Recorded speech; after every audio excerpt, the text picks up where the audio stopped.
Okay. Oh, is it going? Yeah, it's totally going. Hey, next question.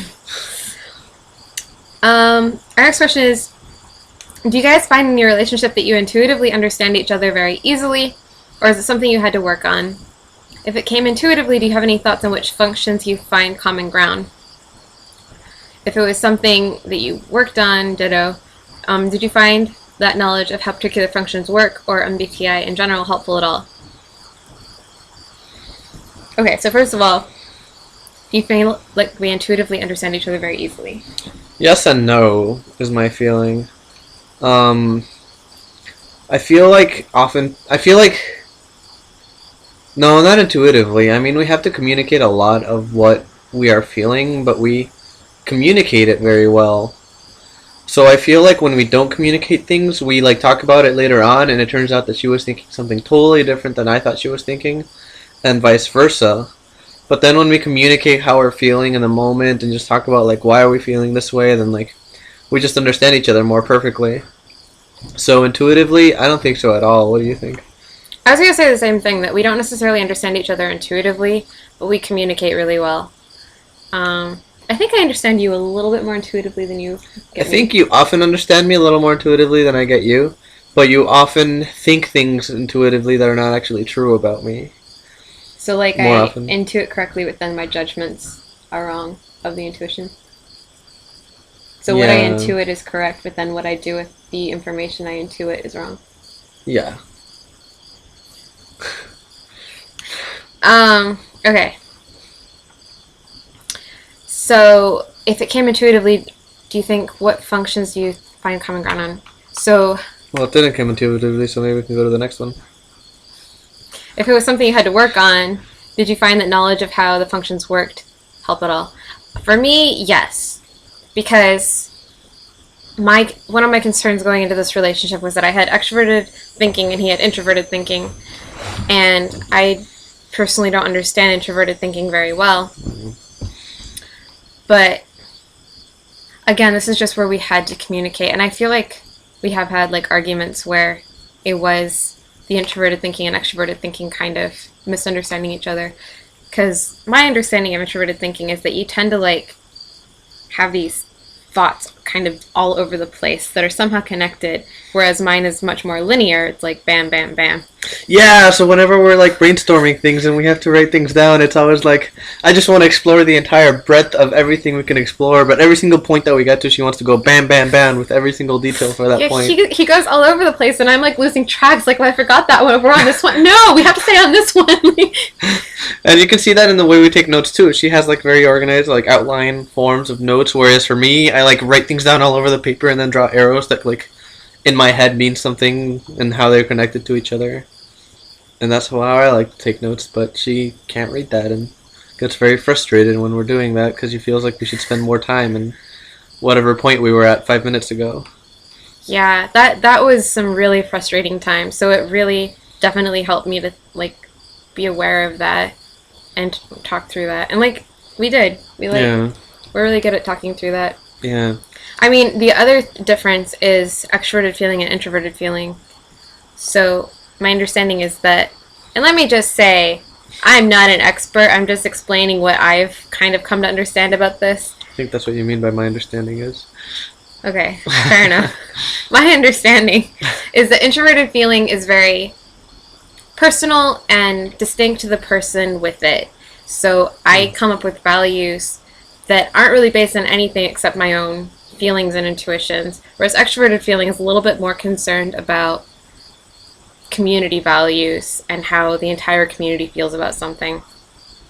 Do you feel like that's true of you? I think that's pretty true of me, yeah. Yeah. So I feel like that's been less of an issue, but I feel like that's come up a few times too. Hmm. I think so. I think there have been situations where I was interested more in just like I mean, even just like some of the this conversations we had regarding like why we're getting married and like what our wedding should be like, and I was very interested in including the community and making them a part of our wedding day, and in a sense, getting married in their eyes, so that was important to me. Whereas to you, it was more about like how we felt on that day and like what we were doing it for ourselves and stuff. Is that like a good interpretation of? Yeah. So I mean, like, community was important to me too, but But it not to was the degree that it was for you. right, and you had other concerns besides that, whereas for me it was like really the big thing. Yeah. So I mean, once again, I feel like understanding that there was probably going to be a difference there before it even happened helped me to navigate that. Hmm. Um, so the next point is I'm intrigued because I've found that the people that have understood me most deeply have been intuitive FI users, in particular ENFPs and INTJs. Do. I should have read this more before. Yeah, I think it's just the whole. I guess I'm just really curious about the manner in which deep relationships develop between ENFPs and XNTPs, where extroverted intuition is shared, but introverted feeling and extroverted thinking aren't. You kind of just talked I think about we that. covered that. Bam! Bam. Bam! Oh, this one's fun. This is from an INTP. Says, do ENFPs have a similar fascination with INTPs as they have with INTJs? Now, I thought that I was only into INTJs, but looking back, a lot of my friends were INTPs, and it turns out I realized I love INTPs. They're really fun. I think they're really interesting. We tend to hit it off. I think we just have a lot in common, but like just enough different that we're sort of fascinating to each other. So I guess yes, and maybe we don't realize it because it's not talked about very much. We can't really answer that because they're not asking do INTPs have a similar fascination with the ENFPs as they have with whoever else. But I do have a lot of ENFP friends.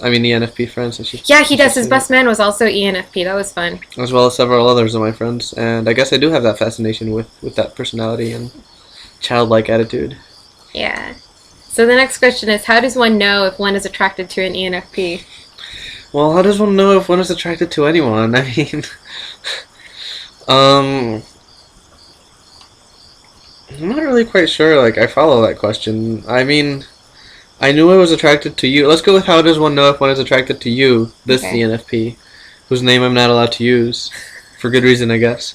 Right? Right. Okay. Yeah.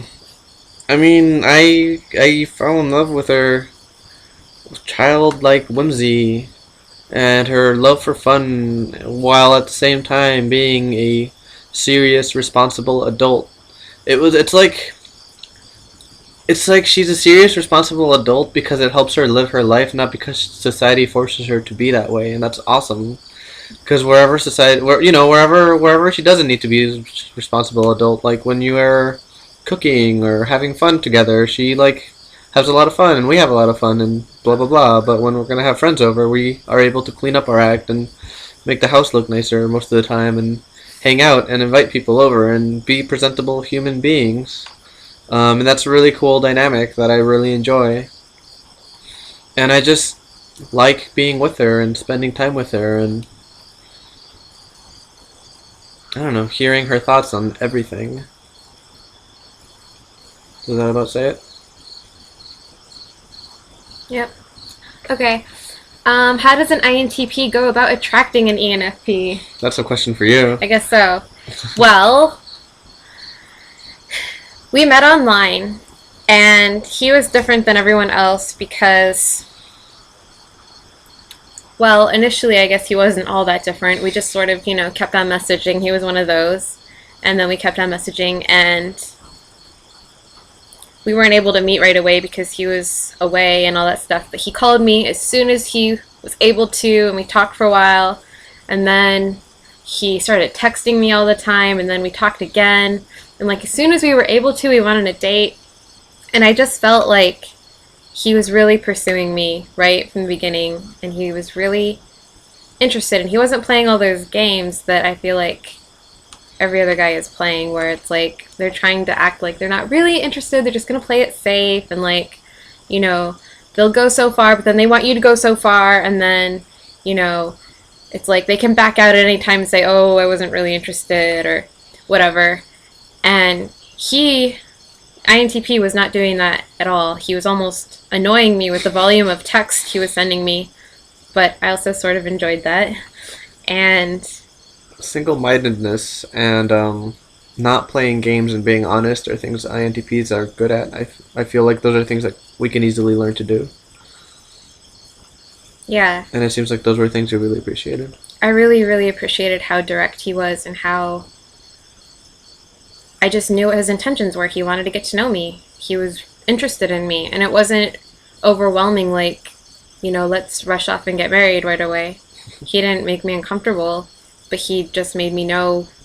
He made me just very comfortable with letting me know exactly what was going on. And then, yeah. Mm-hmm. Did you finish all the questions? Yeah, From this INTP? all of them. All right. What do you love about being with an ENFP? Well, I kind of went over this you kinda already earlier. talked about this. I also love how she does read me in a lot of ways. Oftentimes we'll be hanging out with friends, and I will say things, and in my head they perfectly explain what I want to say, and in my mouth they say nothing that is understood. And then she looks at me, and she looks at the person I'm talking to, and she says exactly what I was trying to say. And I'm like, thank you, because I didn't know what words to use to say that, and you did, and that's really exciting and awesome. What else is really cool about being with you? She really helps me like hang out with more people. If it weren't for her, I would just like stay in my shell and like I hang out. I feel like before I knew you, I hung out with people a reasonable amount, but like I feel like with you, like we can involve people more often in ways that don't feel like they're like pulling me away from what my introversion says is comfortable, and that's really cool. And I think part of that is because you're like a borderline introvert, or maybe it's just because the ENFPs in general. I don't know if this is true, but it seems to me like the ENFPs in general need like more alone time or a more introverted type of extrovert, and that's really cool and helpful because like you help me be more outgoing without necessarily pushing me into becoming an extrovert. That's really exciting. I didn't know that. What sort of problems did you find with being involved with an ENFP? Oh, lots of questions for me. Yeah. The extroversion. I just said that whole thing about being outgoing and extroverted and stuff. But there is still the fact that she is an extrovert and she often wants to hang out with lots of people, and I...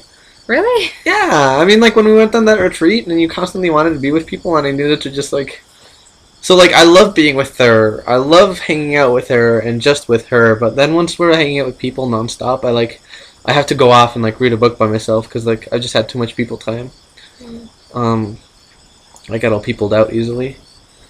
But it's not like super pronounced. I think she like really understands my need for alone time and like really respects it. And in fact, oftentimes when it's just the two of us, she needs alone time more than I do. Yeah, that's right? Yeah, I need alone time too. I guess what he's saying is just that I need more people time than he does. See, there's that thing where like I say things and then she understands what I'm saying. Yeah. Are there any more problems with being involved with me? I feel like oftentimes you try to like read into like you try to intuit like what I'm feeling, and sometimes you just like read between lines that are not there. But oftentimes you read things that are actually there, and that's exciting. It's just sometimes that you like read too much. I can see that. I feel like maybe the next two questions are about that, but I feel like you should answer like the inverse to these questions. The inverse, what are problems with being with an INTP? And what do you love about being with an INTP? Well, I talked a little bit about what I love being with an INTP. That's true. I just love his personality. I like he's like geeky in a good way. Like he's just really into the things that he's into and he loves them and he's passionate and he shares this with me and it's interesting and I love to listen to him think. And I don't know, it's really cool. And he's able to like focus on things more than I am, I think, probably because he's introverted. And INTPs are really good at that. Yeah. And where I can focus on things, but I get lonely, so it's like hard for me to like really be alone and I don't know, focus on something. I love that he's so much fun and yet so rational. And so we just balance each other out in that way. Some of the problems with being involved with an INTP for an ENFP, sometimes, and this doesn't happen right now, he's so sensitive, but he's not sensitive intuitively. he's sensitive in a very intentional, he's trying to be sensitive kind of way. So sometimes that fails because it's not just intuitive, you know? Or I might not be thinking about it enough. Right. And so that's a time when I've had to just be like, just remember, you need to communicate. He doesn't get it. He's not intuitively being sensitive to you, so you just need to spell it out. And I love it when she spells it out. It's so helpful. yeah. So, I mean, yeah. And that's a point where, like, I think an ENFP might start to feel hurt or offended or something, but you just need to spell it out and not take it personally. And, I mean, conversely, what's really helped me is that he tries so hard to be sensitive so that I know when he's not naturally being sensitive that it's not because he doesn't want to. And I think that's it. Cool. Yeah. Doesn't our constant pontification drive INTPs. Doesn't constant INTP pontification drive ENFPs as mad as they seem to so many others? And I have to say no, I haven't even noticed that he pontificates. And we thought I didn't pontificate after we read that question, but it turns out I do. I did point out some times later on that I was pontificating.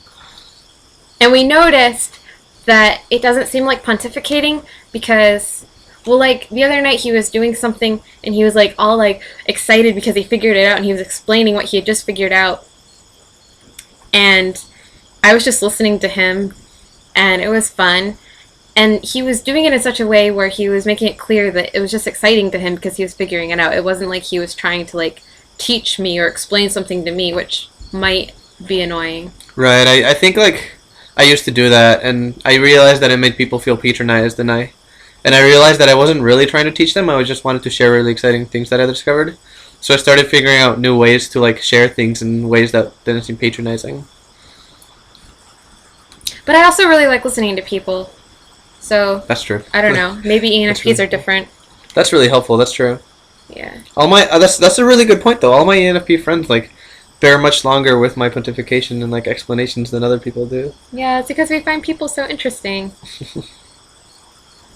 Does anything you do annoy your INTP? It's addressed to me. I know that it takes a lot to annoy us, but it can be done. Is it addressed to me or to you? I guess it's to me, huh? Yeah. I know you find my box of sweaters annoying. Your box of sweaters is quite annoying. And it's not even because it's messy, it's just because it's not an efficient form of messiness. Like, all the rest of our messiness, like, is good because it's not like we're just throwing stuff around. We know where it is and we can get it, and we know where we can find it, and it doesn't slow us down. But your box of sweaters, like, nobody knows what's in there. Nobody knows what we can find. If something disappears, we have to look in that box because it might be there. It's not like, oh. Well, there's one spot where we know it probably is. Yeah, but it's just a pile of messiness. I don't know. Is there anything else? Let me think. I think that generally no.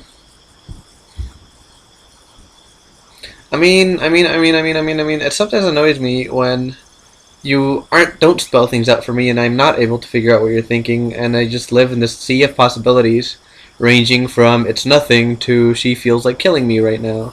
And every single one of those is equally valid in my mind, so it's impossible to know how I should act or what I should think or do. That only happens when we're tired, right? Generally, yeah. Yeah. It doesn't last for long, right? It used to last longer than it does. Like, I feel like we've been gotten better at that. You've gotten better at, like, spelling things out and stuff. And I've gotten better at knowing when to ask and what to ask to, like, know what you're thinking. But, yeah, early on, like, it happened kind of often. You'd get in, like, those, like, silent moods. Aww. And, yeah, it'd be, like, very confusing. Oh, yeah. I feel like that's just a personal thing, though. That's possible, yeah. Like, I would get quiet for just any little reason, like I just got a headache or I was just tired. And then he would start to wonder why I was getting silent, like was I, like, doing a silent treatment or something. Right, and like, I don't know, in my mind, like, if I don't have enough facts to, like, narrow down what things it could possibly be, like, I have to consider all of them. That would be scary. Okay. Well, this one's almost 20 minutes long now. Should we stop it or should we keep going? I think that's well. Okay, I think we have one more thing to ask, and that is, does anything about INTPs annoy you and ENFPs? We should like inverse that one too. Um, I think just sometimes you're too laid back. Sometimes I Mm, wish that you would be more decisive, especially when I'm tired and I don't want to make the decisions. yeah. Or if I'm like starting to feel like, okay, the apartment's getting really trashed now and I wish he would just clean up after himself a little bit more. But I feel like all of these things just happen when I'm tired or something too. Like Mm. if when we're functioning at our, optimal, there's not a lot that annoys me. Yeah, I think when we're out functioning at our optimal, we're better able to like avoid those annoyances. Yeah. Cool. Cool.